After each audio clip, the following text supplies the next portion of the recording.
بسم الله الرحمن الرحیم. سلام علیکم و رحمت الله. خوش آمدید به یکی دیگر از برگ های برنامه بدون ای خواهرم.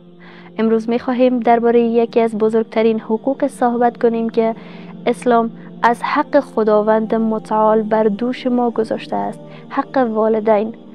و بدون ای خواهرم، ترک این حق از بزرگترین گناهان است و الله متعال در قرآن کریم می فرماید وقضى ربك الا تعبدوا الا اياه وبالوالدین احسانا. سوره اسراء آیت 23.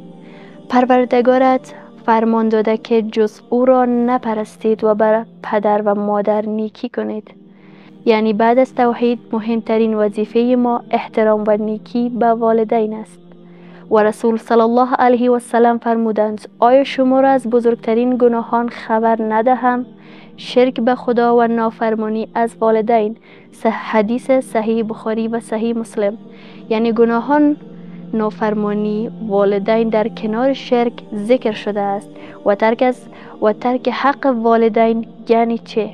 با صدای بلند صحبت کردن با والدین، رنجاندن دل آنان حتی با یک کلمه اف، فراموش کردنشان در دعا و صله رحم، ترجیح دادن دوستان یا کار به جای خدمت و توجیه به آنان.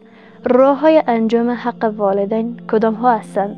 احترام در گفتار و رفتار، کمک در کارها و خدمت با محبت، دعا برایشان چه زنده و چه فوت شده باشند، صدقه و خیرات برای رضای خدا و ثواب آن برای والدین. پس بدان ای خواهرم، اگر امروز والدینت زنده اند، این یک نعمت است. با نگاه، صدا، دعا و عملت دلشان را شاد کن. و اگر از دنیا رفتند، هنوز هم می توانی با صدقه، استغفار و دعا نیکیت را ادامه دهی. رضایت خدا در رضایت والدین است و ناراحتی خدا در ناراحتی آنان. پس مبادا این نعمت را دست کم بگیریم. سلام علیکم و رحمت الله.